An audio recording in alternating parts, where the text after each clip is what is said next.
Hello दोस्तों, welcome back to my channel maths वाला। कैसे हैं आप लोग? हमें आशा है कि आप अच्छे होंगे और अपने पढ़ाई जबरदस्त तरीके से कर रहे होंगे। तो आज हम आ चुके हैं अपने लेक्चर 5 पर। इसके जो पीछे के 4 लेक्चर है चैनल पर डले हुए हैं, आपसे कृपया वॉच कर लीजिए।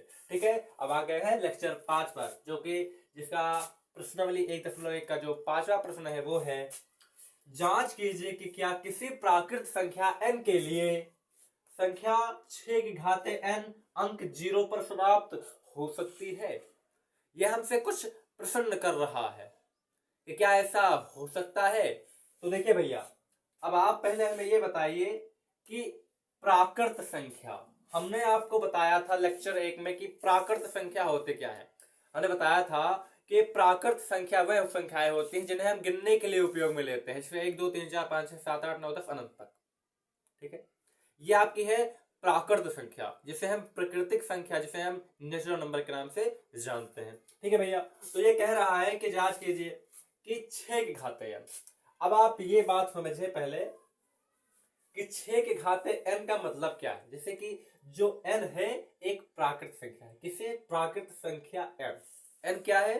एक प्राकृत संख्या है। तो मतलब कि n का जो मान है वो 1 2 3 4 5 6 7 8 9 10 11 12 और आप जान गए कहां तक? अनंत तक। ये तो ऐसा होता है कि नहीं होता है?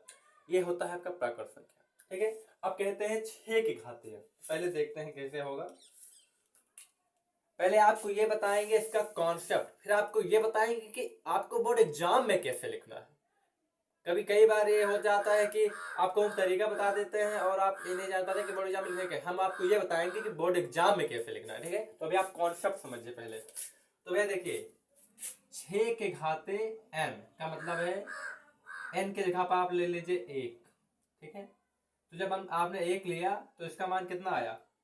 6 के घाते 1 ले लीजिए, 2 ले लीजिए, 3 ले लीजिए, 4 ले लीजिए, 5 ले लीजिए।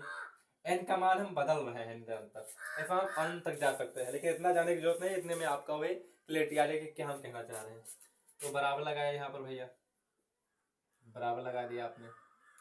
ये सब सवाल बहुत ज्यादा महत्वपूर्ण है। ये सब सवाल डायरेक्ट बोर्ड एग्जाम में आते हैं, कोई अंक चेंज नहीं। ये डायरेक्ट आपको छाप देगा बोर्ड के पेपर में, कहेगा लगाओ, कोई चेंज नहीं करेगा। इसलिए बहुत बारीकी से समझिएगा बात हमारी। तो 6 के घात 1 होता है 6, 6 के घात 2 होता है 36, 6 के घाते 3 होता है 216, 6 के घाते 4 होता है 36, 36 9 और 6 दूनी 12, 1296। 6 के घाते 5 होता है 36, 6 9 54, 54 और 3 57, 6 दूनी 12 5 17 और 6 एक 9 6 6 1 7 होता है इतना। एक बार चेक कर ले यार। 36 56 54 54 57 17 12 12 5 17 एक 9 6 6 1 7 77 76 सही। ठीक है भैया, तो देखिए आपने क्या देखा कि भैया जो जब हम 6 के घात n कर रहे हैं तो लास्ट में 0 नहीं आ रहा है। लास्ट में क्या आ रहा है? लास्ट में 6 आ रहा है, लास्ट में 6 आ रहा है, लास्ट में 6 आ रहा है, लास्ट में 6 आ रहा है। कह रहा है कि क्या अंक 0 पर समाप्त हो सकती है। समाप्त की बात कर रहा है, तो समाप्त तो लास्ट पे चेक करेंगे ना। तो लास्ट में 6 आ रहा है, तब क्या करेंगे? अब देखिए 0 पर कब समाप्त होती है संख्याएं? जैसे कि 10 है, 10 है तो इसको हम क्या लिखेंगे? 2 गुणे 5। आपका जैसे 20 है तो क्या लिखेंगे? 2 गुणे 5 गुणे 2। ठीक है, 2 पंचे 10, 10 दूना 20। अगर 30 है तो क्या लिखेंगे? 3 गुणे 2 गुणे 5। अगर 40 है तो क्या लिखेंगे? 2 गुणे 2 गुणे 2 गुणे 4 दूनी 8 पंजे 40। ठीक है, तो आपने देखिए इस बात में, जब संख्या 0 पर समाप्त हो, जब कोई संख्या देखिए 0 है, इसके लास्ट में 0 है, समाप्त कब हो रही है? जब उसमें 2 और 5 आ रहा है। ये 0 है, इसके लास्ट में देखिए 2 5 आ रहा है, इसके गुणनखंडों में 2 और 5 आ रहा है। 30 है, इसके गुणनखंड में 2 और ये 5 आया। ये 40 है, इसके गुणनखंडों में ये 2 आया और ये 5 भी आ गया। मतलब कि वह संख्याएं 0 पर समाप्त होती हैं जिनके गुणनखंड में 2 और 5 अनिवार्य रूप से उपस्थित हो। यदि किसी के गुणनखंड में 2 और 5 उपस्थित नहीं होंगे तो वो संख्या कभी भी 0 पर समाप्त नहीं हो सकती। ठीक है भैया। तो अब इसे बोर्ड एग्जाम में आप अपनी कॉपी में कैसे लिखेंगे अब वो बताने जा रहे हैं। ये सब रफ का चीज था, ऐसा मैं समझा रहा था वैसे। अब आपको बोर्ड एग्जाम में कैसे लिखना है हम आपको बताते हैं। अब देखिए हल शुरू करते हैं।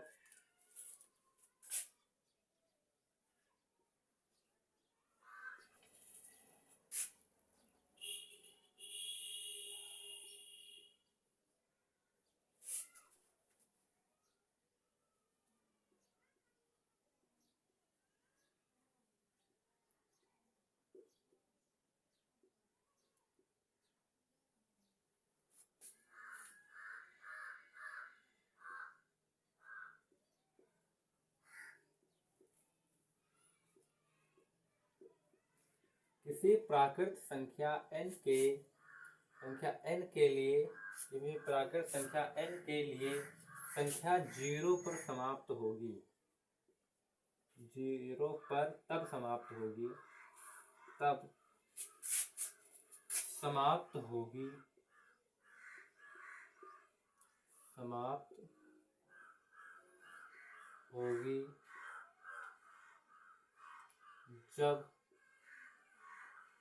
जब उसके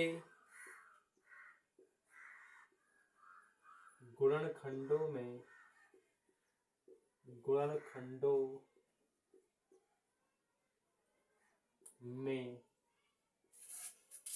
2 और 5 अनिवार्य रूप से उपस्थित हो। अनिवार्य रूप से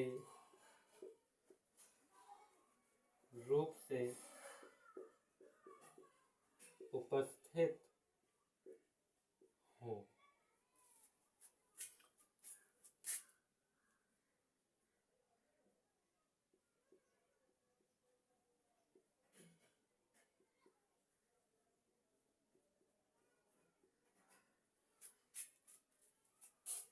छः के घाते n में 2 तो उपस्थित है, 2 तो उपस्थित है परंतु 5 अनुपस्थित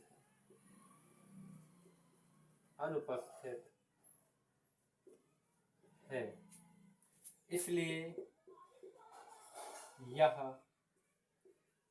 कभी भी 0 पर समाप्त नहीं होगी। ये आपका आ गया ओवरऑल आंसर। आप दोबारा समझ लीजिए कि हमने ऐसा क्यों लिखा। देखिए जो संख्या 0 पर समाप्त होती है उसमें 2 और 5 तो आता ही है, जैसे 2 पंजे 10। और हमने आपको बताया, तमाम उदाहरण बताया हमने आपको। हमें आशा है कि आपको समझ में आ गया होगा। इससे 20 है तो 2 गुणे 5 गुणे 2, तो 2 और 5 आया कि नहीं आया। ठीक है, तो इसलिए हमने लिखा किसी प्राकृत संख्या n के लिए संख्या 0 पर तब समाप्त होगी जब उसके गुणनखंडों में 2 और 5 अनिवार्य रूप से उपस्थित हो। 6 बराबर 2 गुणे 3 के घाते n, ऐसा लिख सकते हैं, खोल करके लिख सकते हैं। अब 2 के घाते n गुणे 3 के घाते n, 6 के घाते n में 2 तो उपस्थित है, 2 उपस्थित है, एक रोल फॉलो कर गया, एक और फॉलो कर जाता तो ही खत्म हो जाता। ठीक है, परंतु 5 अनुपस्थित है। 5 क्या है? अनुपस्थित है। यह इसलिए यह कभी भी 0 पर समाप्त नहीं होगी। आपको इतना ही सिर्फ बोर्ड एग्जाम में लिखना है। आप इतना ही लिखेंगे, आपको फुल मार्क्स मिल जाएंगे। ठीक है भैया, तो इसको आप नोट कर लीजिए। जो कि है व्याख्या कीजिए कि 7 गुणे 11 गुणे 13 प्लस 13 बराबर 7 गुणे 6 गुणे 5 गुणे 4 गुणे 3 गुणे 2 गुणे 1 प्लस 5 भाज्य संख्या है। हमने आपको पहले लेक्चर में बताया था कि भाज्य संख्याएं होती क्या है। हमने बताया था कि भाज्य संख्याएं वह संख्याएं होती हैं जिनके दो या दो से अधिक गुणनखंड हो, दो से अधिक गुणनखंड हो। जिसने पहला लेक्चर देखा होगा वो बहुत बारीकी से समझ गया होगा कि भैया क्या कह रहे हैं। ठीक है, तो अब इसको हल करते हैं। हमारा आपसे बहुत बड़ा रिक्वेस्ट है कि भैया अगर आप लेक्चर देख रहे हैं तो सीरियल वाइज देखिए। ऐसा मत करिए कि डायरेक्ट चौथा लेक्चर देख लें, डायरेक्ट पांचवा लेक्चर देख लें, फिर दूसरा देखें, फिर पहला देखें, फिर पांचवा देखें। ऐसा मत करिए, सीरियल वाइज चलिए, आपको मजा आएगा और हमें पढ़ाने में मजा आएगा। नहीं तो आप कहेंगे भाई समझ में नहीं आ रहा, ये आ रहा है वो रहा है। इसलिए आप सीक्वेंस से देखें, 1 2 3 4। आप सीढ़ी पर चढ़ते हैं तो थोड़ी ना कि 5वें सीढ़ी पर, फिर 7वें सीढ़ी पर, पहले सीढ़ी पर, फिर चलते नहीं ना, सीक्वेंस वाइज चलिए यार, बहुत मजा आएगा। ठीक है, तो भैया व्याख्या कीजिए। अब व्याख्या करते हैं। हल हल 7 गुणे 11 गुणे 13 प्लस 13। अब आप हमें ये बताइए कि ये जो दोनों संख्याएं लिखी हुई, एक संख्या नहीं है ये इधर एक संख्या है और इधर ये एक संख्या है। अब आप हमें ये बताइए कि इन दोनों में कोई उभयनिष्ठ पार्ट है, कोई कॉमन पार्ट है। आप कहेंगे हाँ दिख तो रहा है कि इसमें भी 13 है और इसमें भी 13 है। तो हमने कहा 13 को बाहर कर लो, तो बराबर लगाइए और आपने 13 को बाहर कर लिया। जैसे ही आपने 13 को बाहर किया, यहाँ पर 7 बचा, यहाँ पर 11 बचा और यहाँ पर 1 बचा, क्योंकि आपने 13 को तो बाहर ही कर लिया। बाहर करने का मतलब होता है कि आपने उसको भाग दे दिया। जैसे कि 7 गुणे 11 गुणे 13 है, आपने 13 को बाहर ले लिया, 13 से भाग दिया, 13 तो कट गया ना, अब 7 गुणे 11 ही बचा। हमने तो एक तो वैसे लिख दिया है कॉम्प्लीमेंट के लिए। ठीक है भैया, आगे बढ़ते हैं। अब 13 में जब आपने 13 से भाग दिया तो आ गया 1। ठीक है, अब यहां पर करते हैं 13, 7 ग्रह 77, 77 कन्नम 77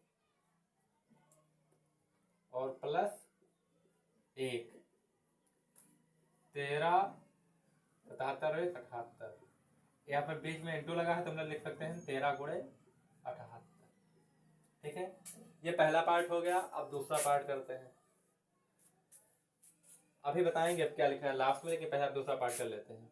7 गुणे 6 गुणे 5 गुणे 4 गुणे 3 गुणे 2 गुणे 1 और प्लस 5। ठीक है भैया, अब इसमें क्या कॉमन दिख रहा है? आप कहेंगे भैया 5 इसमें भी है 5 इसमें भी है, तो भैया 5 बाहर ले लीजिए।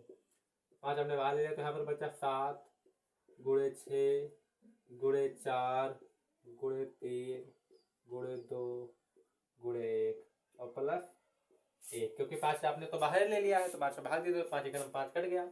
अब यहाँ पर 5 7 6 42। ठीक है, 42 गुणे 4 3 12 12 3 24, 24 के 24 और प्लस का 1। ठीक है भैया, तो 5। अब 42 को 24 से गुणा करना है, तो 42 को 24 से आप गुणा करिए। 4 दूनी 8, 4 चौक 16, 2 दूनी 4, 16 4 20 के 0 हाफिल आया 2, 4 दूनी 8, 8 2 10, 1008, 1008 प्लस का 1, तो 5 गुणे 1009, क्योंकि हमने ये 1 जोड़ दिया इसमें।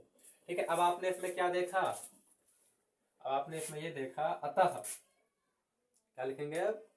अतः, अतः इन संख्याओं के इन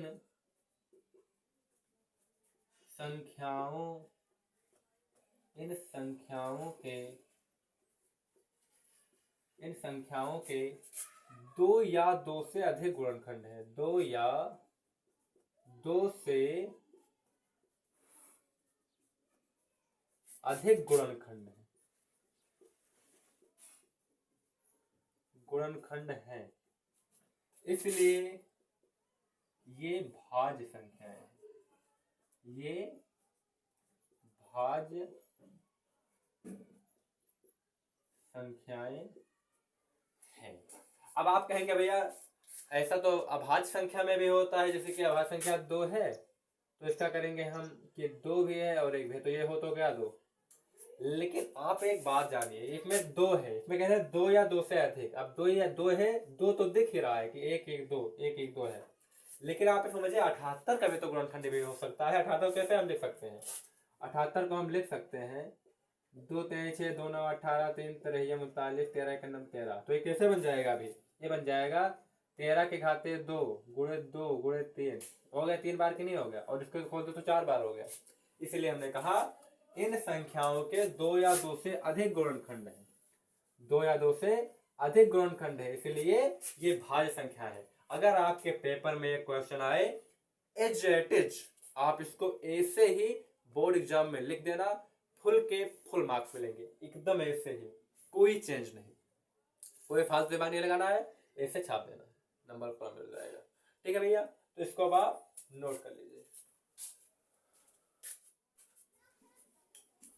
तो हाँ दोस्तों, आ चुका है क्वेश्चन नंबर 7 पर, जो कि है किसी खेल के मैदान के चारों ओर एक वृत्ताकार पथ है।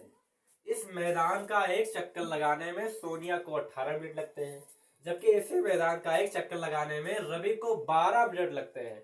मान लीजिए वह दोनों एक ही स्थान से चलना प्रारंभ करके एक ही दिशा में चलते हैं, कितने समय बाद वह पुनः प्रारंभिक स्थान पर मिलेंगे? आपने इस प्रश्नावली में जितने भी क्वेश्चन देखे उनसे ये व्यस्त है। ठीक है, इतना जान लीजिए कि इस क्वेश्चन को अगर आप कर ले गए तो जान लीजिए कि आपने हमारे साथ एकदम शिद्दत से पढ़ा है, मन लगा के पढ़ा है। और अगर ये क्वेश्चन बोर्ड में आ गया तो 5 मार्क्स से कम नहीं आएगा, इतना आप जान लीजिए। 5 नंबर देकर जाएगा आपको, 2-3 नंबर का क्वेश्चन है ही नहीं। तो इसको अब हम शुरू करने जा रहे हैं। लिखेंगे हल। हल पहले समझ लीजिए ओवरऑल बात क्या है। एक वृत्ताकार जो है, हमारा वृत्त थोड़ा गंदा बन गया है, आप लोग अच्छे से बनाना, और आपको बनाने की जरूरत नहीं है, मेरे रफ कार्य बता रहे हैं। ठीक है, एक वृत्ताकार पथ, एक वृत्ताकार पथ है। अब एक लड़की है और एक लड़का है जिसका नाम रवि है। क्या नाम है उसका? रवि है, रवि। वो भी यही से चलना प्रारंभ करता है, और एक लड़की है उसका नाम है सोनिया। क्या नाम है? सोनिया। अब बात क्या है कि जो रवि है वो इस पूरे ग्राउंड का एक चक्कर मारने में 12 मिनट का समय लगाता है। अब भाई ये लड़का है तो ज्यादा तेज भागेगा, लड़की है जो ये 18 मिनट का समय लगाती है। लड़के कम नहीं होते हैं, लेकिन दौड़ने भागने में लड़के ही होते हैं। ठीक है, अब रवि 12 मिनट लगाती है, सोनिया 18 मिनट लगाती है। तो ये क्वेश्चन ये कह रहा है कि ऐसे भागा इन्होंने, अब ऐसा भागा भागा, अब ऐसा तो होगा नहीं कि एक ही चक्कर में यहां मिल जाए, क्योंकि ये 12 मिनट पूरा कर रहा है, 6 मिनट पहले पूरा कर रहा है, तो ऑफकोर्स बाद में मिलेंगे। अब ये पूछ रहा है कितने समय बाद मिलेंगे, हमें उत्तर चाहे कि भैया हमें बताइए कि हाँ इनको 1 घंटा लगेगा, 2 घंटे लगेगा, कितना समय लगेगा, तो वही हमें ज्ञात करना है। ठीक है, तो इसको अब रफ करते हैं और आराम से आपको प्रेम पूर्वक समझाते हैं, और बहुत ध्यान से क्वेश्चन पढ़िएगा। अगर बोर्ड में आ गया तो 5 मार्क्स देकर जाएगा, इतना आप लोग जान लीजिए। ठीक है, तो भैया शुरू करते हैं। माना, माना, माना रवि x समय बाद, x समय बाद प्रारंभिक स्थान पर मिलेगा, प्रारंभिक स्थान पर मिलेगा, मिलेगा। ठीक है, माना रवि x समय बाद प्रारंभिक स्थान पर मिलेगा। तो भैया जो वो एक चक्कर लगाने में समय है वो है 12, और x समय बाद मिल रहा है, कितने हो जाएगा 12 या जैसे भैया आपने कहा आपसे कि 2 घंटे बाद मिलेगा, तो 12 को 2 घंटे से गुणा कर देते हैं, मतलब कि 120 है, लेकिन हमें पता नहीं है ना कितना समय लग रहा है, तो हमने x मान लिया। ठीक है, तो हो गया 12x। अब सोनिया सोनिया वाई समय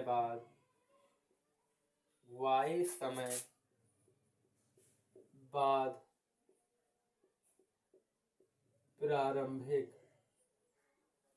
स्थान पर मिलेंगे।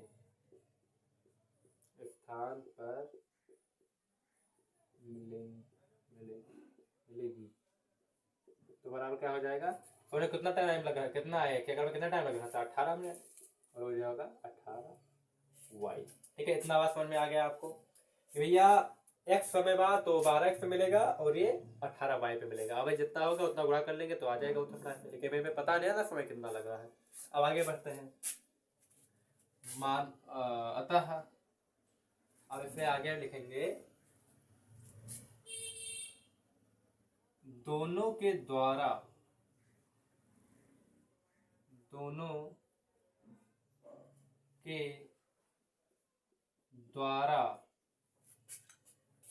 लिया गया समय समान होगा। लिया गया समय समान होगा। अब आप कहेंगे क्यों भैया समान होगा? अब आप कहेंगे क्यों भैया? तो देखिए, मान लीजिए कि लड़के और लड़का तो अलग बात है, ठीक है। सोनिया ने चलना प्रारंभ किया। अब वो कितना चक्कर मार रही है इससे हमें मतलब नहीं है। देखिए, अब एक ग्राउंड है, हमने कह दिया कि 1 घंटे तक तुम्हें दौड़ना है। 1 घंटे तक तुम्हें दौड़ना है। अब वो 1 घंटे में रवि ने कितना चक्कर लगाया, सोने ने कितना चक्कर लगाया, नहीं मतलब है। 1 घंटे में रवि आया अपने स्थान पर खड़ा हो गया और सोने भी आई अपने स्थान पर खड़ी हो गई। तो इससे क्या पता चला कि रवि ने 1 घंटे में मान लीजिए 20 चक्कर लगाया, सोने ने 12 चक्कर लगा पाया, 14 चक्कर लगा पाया। चक्कर कितना लगाया इससे मतलब नहीं है। 1 घंटे में वहां पर वो मिल गए। मुद्दा ये है, समय की बात हो रही है कि समय दोनों का समान होगा। चक्कर से यहाँ पर मतलब हमें नहीं है। तो इसलिए हमने कहा कि दोनों के द्वारा लिया गया समय तो समान ही होगा कि हाँ भाई इतने टाइम पर मिल गए, तो पहले वो दौड़े थे तो इतने पर मिल गए, समय तो समान ही है ना। ठीक है, तो दोनों के द्वारा लिया गया समय समान होगा। ठीक है, तो भैया अब क्या करेंगे? माना वह समय t है। वह समय जो है वह समय t है। और समय क्या है? t है। तो लिखेंगे t बराबर 12x बराबर 18y। क्योंकि समय बराबर है तो उनका लोग का जो अभी होगा टाइम तो बराबर ही होगा ना। ठीक है, चक्कर कितना लगाएंगे इसमें मतलब नहीं है, उनके लिए लिया गया समय बराबर होगा। ठीक है, तो वह t बराबर क्या हो जाएगा? 12x बराबर 18y। ठीक है, 12x बराबर 18y। अब लिखेंगे, अब इससे आपने एक बात समझा कि वह जो t है आपका वो 12 का भी गुणज होगा और 18 का भी गुणज होगा। जैसे कि हमने लिखा 10 बराबर 100 बराबर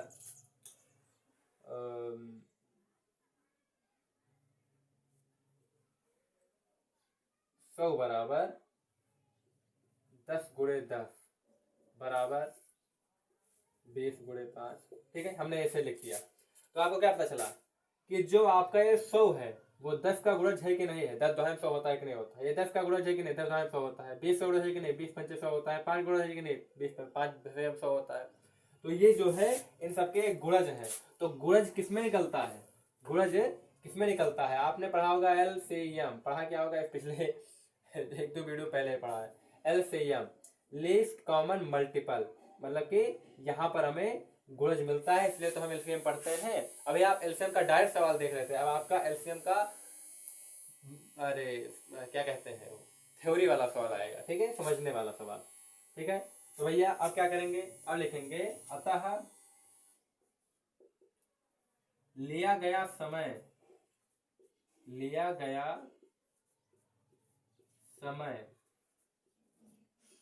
बराबर एलसीएम ऑफ 12 18 होगा। लिया गया समय क्या होगा? एलसीएम 12 18। इतना अब हम नोट कर लीजिए, अब आगे बढ़ते हैं।